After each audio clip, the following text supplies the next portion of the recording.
Hello everyone and welcome on board. My name is Luca Rioli and this is Italian Discovery. Today I wanted to share with you some thoughts. As you can imagine, we are during this quarantine and we are all stuck at home, nothing we can do. In these days I was looking at what scientists and virologists were saying. I tried to collect all the different information to, to better understand what this breakout will change in our daily life, or at least the life we used to know. So I wanted to share with you some thoughts, and especially being a travel professional, how these changes will affect the travel industry in the near future. But before we can talk about this, let's roll the intro.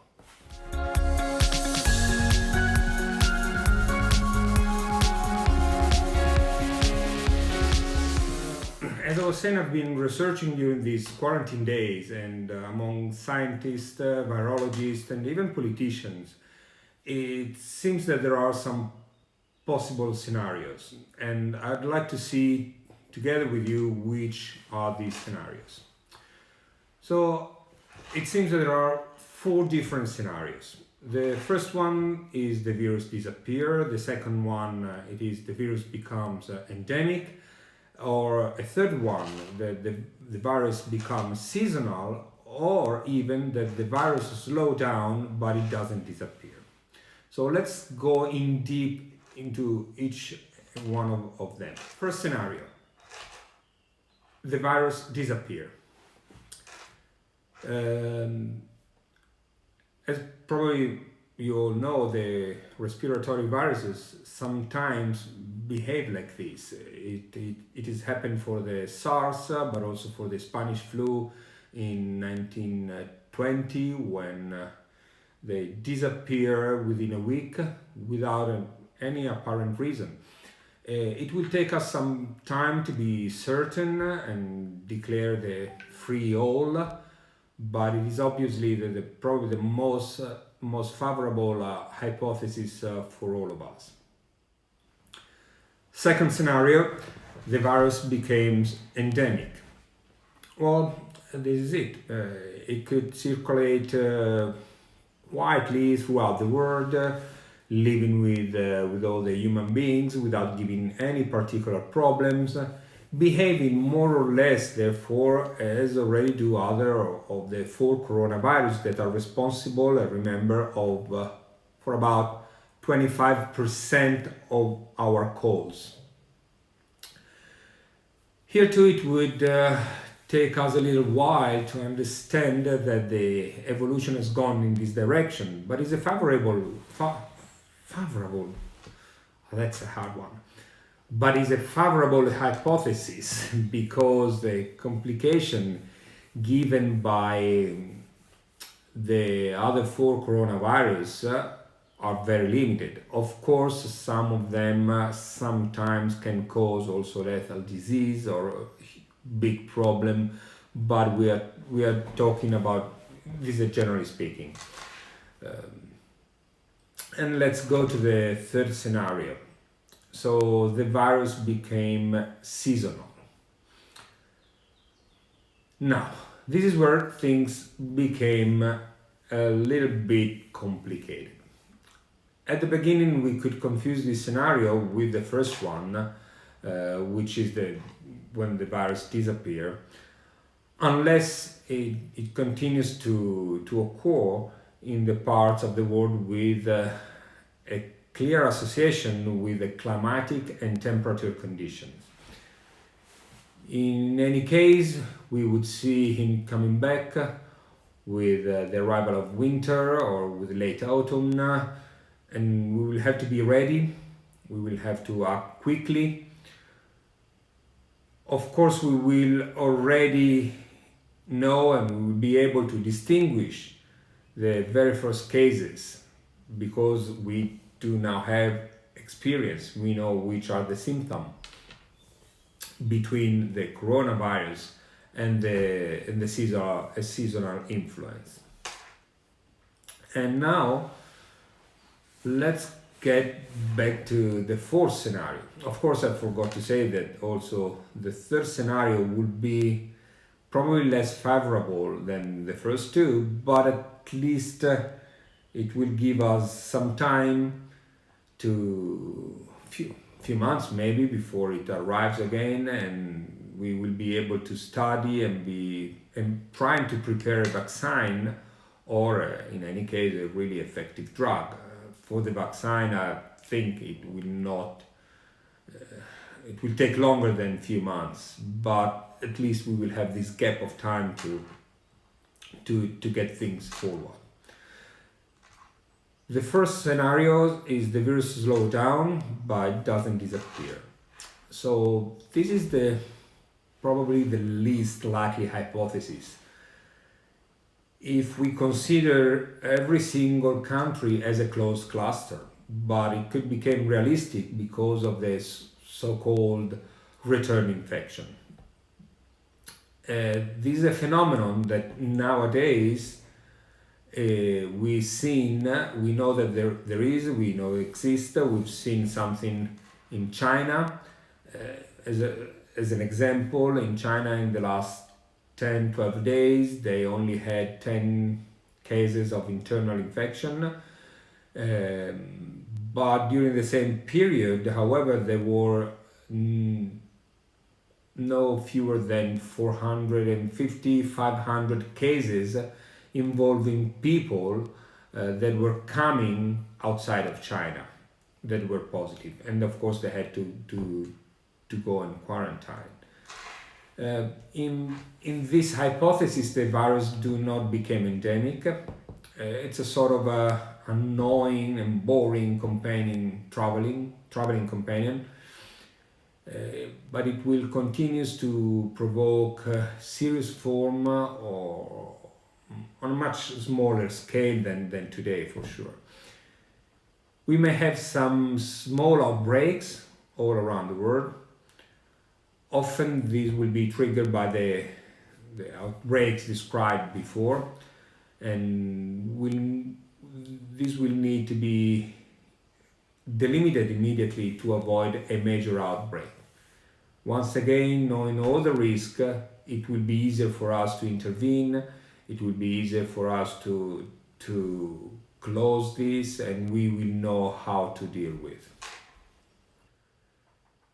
Well, if we look at them together, because in addition to being the most two favorable hypotheses, there are also those that involve a return to a true normality, to the life we all know, or knew, I would say now.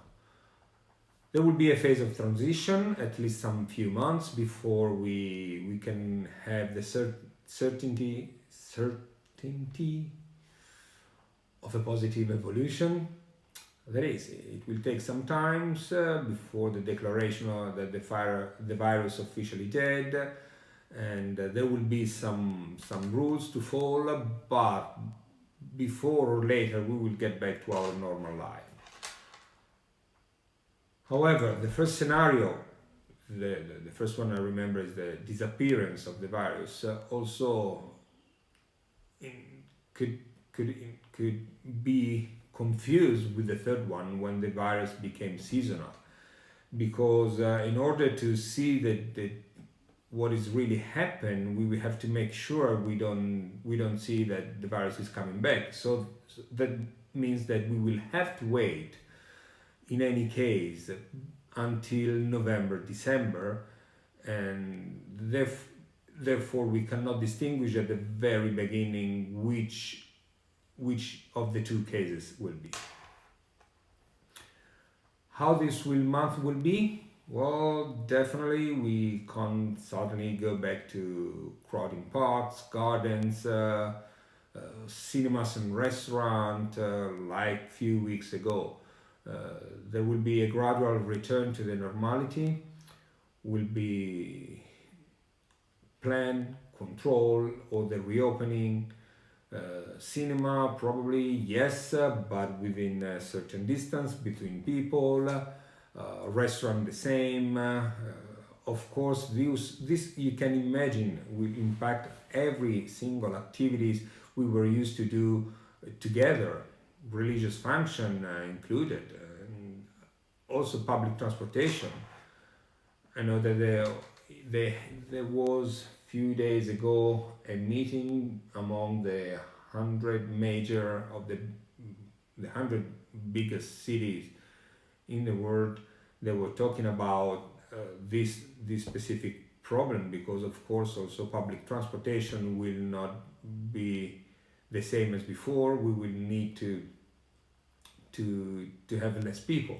You can imagine in the underground, maybe in New York and in London or in any other big city, during peak time, how packed it is. So for sure, this is something we do have to contain and to make sure that, especially at the beginning, will not cause any other crisis.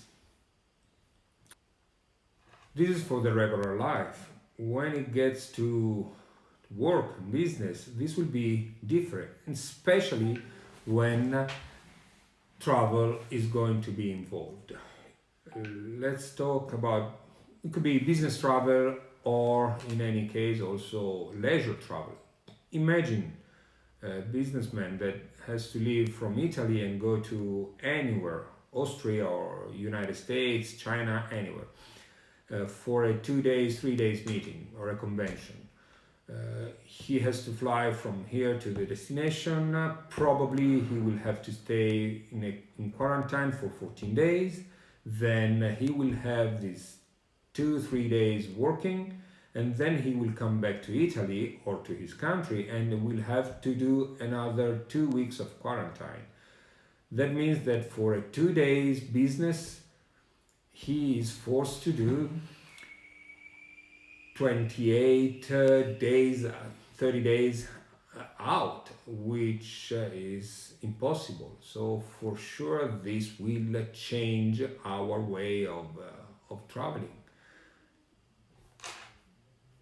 Of course, this is not sustainable, and there are only two possibilities, or, or the one that I just said, or either no quarantine measure are taken. And in this case, the risk is huge for us. It is all too easy to understand how to undergo a profound transformation. Would be not only on our daily life, but more generally the whole model of life to which we have progressively converted in recent years. So the paradigm of everyone goes anywhere, anytime would disappear. And this in the travel business is will have a huge impact. So how airline will react? Airport. Imagine if we have to go to an airport, we will have to go 4 hours in advance because they do have to do all the check, train, transportation, vacation, cruises. All these aspects will change. We will have to find a way. We will have to find a new way to work, probably also for us as travel professional. Uh, how we will deal with our client. We probably will have to uh, doing this famous smart working that now it's everywhere. How this will change. So I would like to hear your thoughts. If you have any comment, please write it down below. Either if you are a travel professional or not, I would like to know how do you think that things will evolve. This is my opinion. For sure, we have to come out with a plan. Surely we will have to foresee a different world in which to move and to return to having relationship after the end of the emergency that we are crossing. Repeat it. It will not be like pushing a button, switching off or on and off the light. It will take some time, but we will get out of this. Two certainties. One is good and the other one probably is bad to end. Men's adapt to everything. Maybe it takes some time, but hundreds of thousands of years behind us are there to prove it. We learn to live on the ice and in the desert. We have overcome devastating wars by continuing our existence day after day until the conclusion. We faced horrific epidemics long before the Spanish or the Black Plague, when the medical knowledge was still something like magical rituals. We always came out of it, even though we didn't always fully understand the lesson, probably. But this is the first certainty, the good one. We will always overcome the crisis of this virus. The second one, that many have called this coronavirus epidemic like the black swan, a perfect and clear image. Unfortunately, and here it comes the bad news, the black swan is no longer alone. From the nest, its young are coming out. So many more black swan will have to face in the next few years. Virology and epidemiology give us a precise indication on this aspect. The average time between an epidemic emergency and the next one is being reduced in a way directly proportional to the expansion of mankind. So we need to pay a lot of attention about that. Once again, if you like this video and you want to stay updated, just press the bell, subscribe. If you have any question, just write the comment below, and let's see next week.